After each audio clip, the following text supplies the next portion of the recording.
सोमवार यानी कल हेमंत कुमार गैरोला और उनके साथियों के नेतृत्व में 11 क्रमिक अनशन और धरना मझौला पुलिस चौकी के सामने शहीद चौक पर गिद्धौर दूनी डाम रोड निर्माण में भ्रष्टाचार के खिलाफ और दोषियों के खिलाफ कार्रवाई के लिए किया जाएगा। हेमंत कुमार गैरोला का कहना है कि ये समस्या केवल गिद्धौर के लोगों का मसला नहीं बल्कि ये समस्या हर उस व्यक्ति की है जो व्यक्ति उस सड़क से गुजरता है। अगर आप सभी नेताओं और पीडब्ल्यूडी अधिकारियों के भरोसे बैठे रहेंगे तो आपको केवल आश्वासन ही मिलेगा और कुछ नहीं। जो नेता नारियल फोड़कर फीता काटकर फर्जी विकास कार्यों का क्रेडिट लेते हैं, ना तो उन्हें भ्रष्टाचार में लिप्त इन सड़कों का भी क्रेडिट उन्हीं को जाता है। अब वक्त है इस उभरती हुई इन समस्याओं के खिलाफ आपको एक बड़े जन आंदोलन के रूप में अपना सहयोग देना होगा। हमारी मांग है कि जिस जेई के संरक्षण में इस सड़क का निर्माण हुआ है तत्काल प्रभाव से उसे सस्पेंड किया जाए। जिस ठेकेदार के द्वारा ये सड़क बनाई जा रही है उसका लाइसेंस पीडब्ल्यूडी विभाग से ब्लॉक किया जाए और रद्द किया जाए और कार्रवाई हमारी उपरोक्त सड़क का पुनः निर्माण किया जाए और जिसमें समय अवधि और गुणवत्ता का पूर्ण ध्यान दिया जाए। क्षेत्र के लोगों से अपील है कि अधिक से अधिक संख्या में पहुंचे और अपना इस संघर्ष में योगदान दे। देखिए पूरी रिपोर्ट विस्तार से। 2 सालों से हम सुन रहे हैं कि बन रहा है, लेकिन आखिर कब ये रोड बनेगा।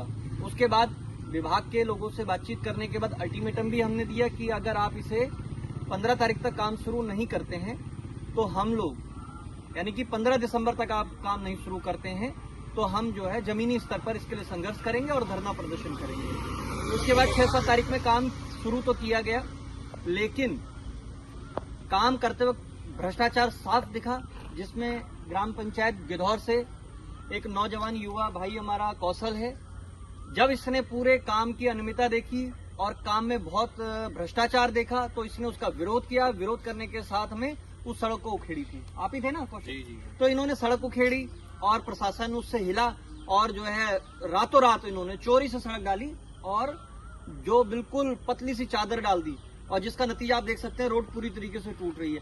उस समय पे भी शासन प्रशासन के स्तर पर लोग भी आए, अधिकारी भी आए, हाँ ये हो जाएगा, ऐसा हो जाएगा, वैसा हो जाएगा, लेकिन कुछ नहीं हुआ।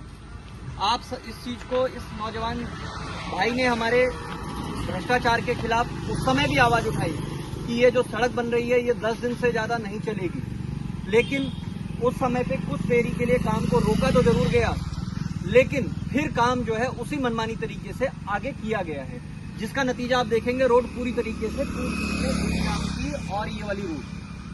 तो साथियों, सवाल हमारा ये है कि जो ये सड़क जनता के पैसे से बनी है, हम पूछना चाहते हैं कि 2 साल से और उससे कई वर्षों पहले से ये रोड ऐसी पड़ी हुई है और इसका कमीशन किस किस को गया है, हम ये जानना चाहते हैं। दूसरा, हम ये जानना चाहते हैं कि जिन लोगों ने नारियल फोड़कर इसका क्रेडिट लिया, क्यों भैया? जी।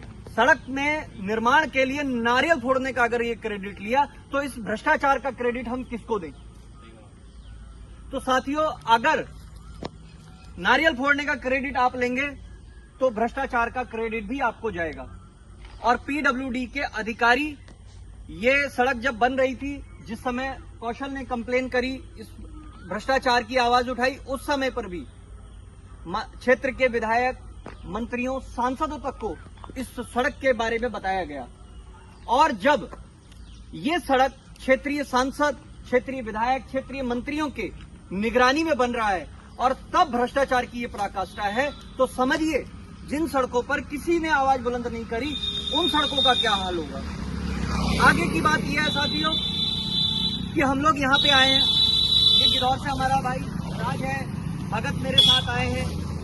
दूसरी बात यह है कि हम आज इस माध्यम से कहना चाहते हैं, हम अपने क्षेत्र के लोगों से ये कहना चाहते हैं कि जिस तरीके से गिद्धौर ने पहल करी, दोबारा पहल करी, आज पहल करी, ये सड़क केवल गिद्धौर गांव के लिए नहीं है।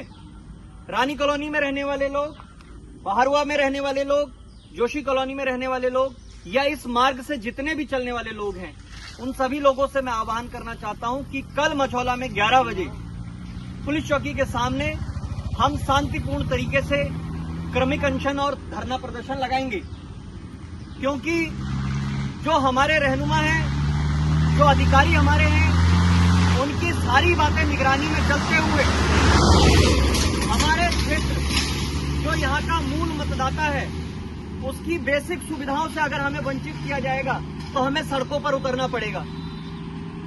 और हम कल 11 बजे सभी लोग इकट्ठे होकर वहां पर पहुंचेंगे और हमारी पहली मांग उसमें ये